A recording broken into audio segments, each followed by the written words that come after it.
Hello everybody, this is Ryan, also known as MrMightyMcD, and this is the first look at Magic the Gathering Duels of the Planeswalkers 2013, but also simply known as Magic 2013. Magic 2013 is a strategy card simulator of the ever-popular Magic the Gathering series.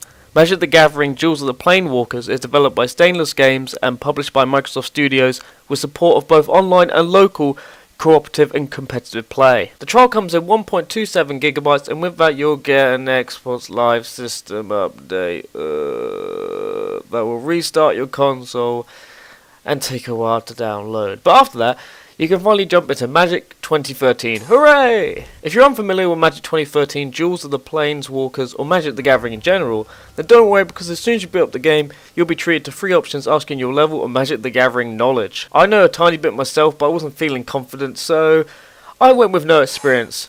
Basically, it's asked for your difficulty, and once you selected it, you'll be able to have access to the deck manager and the campaign. The campaign gives you 2 battles and 2 encounters. As expected, the battles are where you'll face off against an AI opponent, and that's the same with the encounters. Only the difference with the encounters is, whilst you're still meant to win, they're there to teach you a strategy or tactic you might not know and might want to consider. They're pretty much missions to help you figure out the game more. Now, I have little to no experience with Magic the Gathering, and when I decided to go into the tutorial and saw the little text boxes, I thought, oh my god, this is going to bore me to hell. But no, the tutorial was actually a great way in teaching you how to play. The only other card video games I've ever played and having fun was the old Pokemon card game on the Game Boy, and some Xbox Live Arcade Yu-Gi-Oh game that came out a while ago. So I thought it was going to be boned, but the tutorial does a great job at going through the steps slowly and giving you some breathing space. If I was to explain this in simple terms, you have various different types of cards in Magic the Gathering. You have your creatures, you have your enchantments, your spells and more. But the most important cards you'll get, and the most common, are the land cards. You'll get to place one each turn, and the more you have on the battlefield, the stronger creatures and spells you can use. Creatures and spells can attack your opponent, and they start off with 20 hit points, but if that goes to 0, it's game over, and that's your goal. But it isn't as easy as laying down a bunch of monsters. You have to think about when you're going to attack, with which monsters, which certain spells you're going to use, whether they be offense or defense, and whether you're going to block enemy attacks or not. It's actually a really cool card game, and I thought I wouldn't be interested and get bored easily, but I wasn't.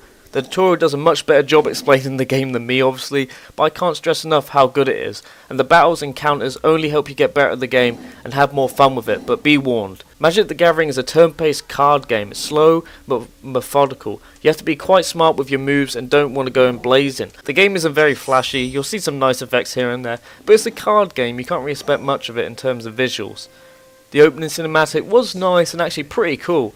But the only thing I would say that might enhance this game in terms of the visuals is maybe have the monsters pop out of the cards in 3D or something like that, or even have the cinematics in 3D as well. But then again, you don't want to spoil the tradition of the wonderful 2D artwork in this game that runs through the Magic the Gathering series, so both are good either way. Audio wise, this game doesn't really have music. What's there is really quiet in the background, but the sound effects are what drive me up the wall.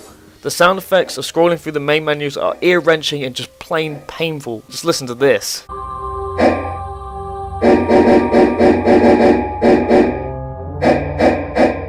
If you think those sound effects are good, then I don't know what's with you. They would be okay if they were turned down a lot, because the sound effects in the battles sound similar and they're completely fine, but in the menus it's dreadful. The load times can be quite long too, and when playing the trial, it's just a shame how abruptly it ends. You'll face off against your foe in the final battle of the campaign, thinking you have some chance, but you just get slaughtered.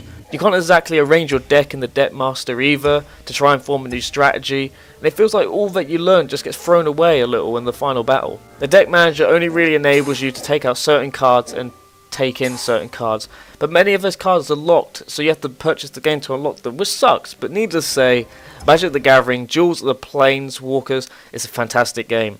I never thought a card game would be this fun. If you haven't played it before, give it a go, because you might actually be surprised like I was. I found a lot of fun playing this and keep playing it over and over. If you're a fan, you should definitely buy this new edition. It's great. Magic 2013 is easy to get into, it's interesting and fun. The only issues being that of some sound design issues, but if you can look past that, this experience you'll want to try out and purchase. Magic the Gathering Duels of the Planeswalkers 2013 is available now on the Xbox Live Marketplace for 800 Microsoft points.